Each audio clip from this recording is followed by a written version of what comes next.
Баршаңызға сәлем. Бүгін сіздермен панкейки дайындаймыз. Ол үшін бізге секер, ұн, шемішкі май, жылы су, жылы сүт және қопсытқыш қажет. Шым-шым тұз салуды ұмытпаңыз.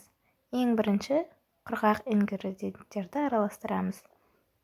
Кішкентай қасықпен 1 қасық немесе 2 қасық қопсытқыш салып, ұныңызды араластырып қоямыз. Содан соң таза ыдысымызға 2 жұмыртқамызды салып миксерлейміз. Миксерлей отырып, секерімізді аз-аздан қосып отырамыз. Ең соңына қарай шемішкі майымызды салып жібереміз.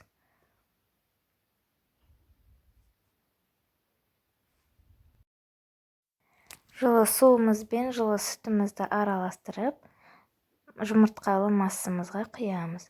Содан соң ұнымызды аз-аздан сала отырып, миксердің аз жылдамдығында немесе венчикпен араластырсаңыз болады. Бізде қою масса шығу керек, бірақ қатты қою болып кетпеуі қажет. Видеодағыдай болғаны дұрыс.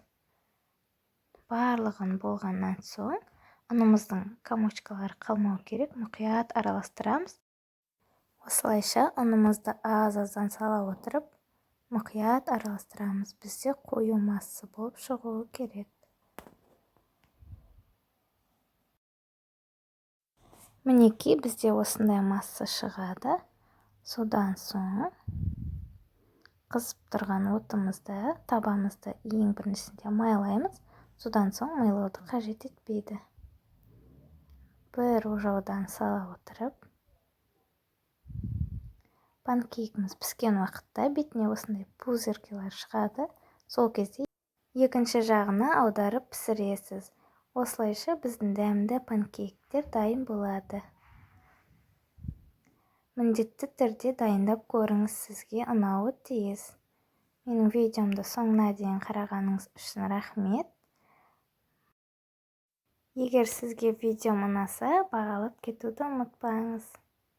Рахмет.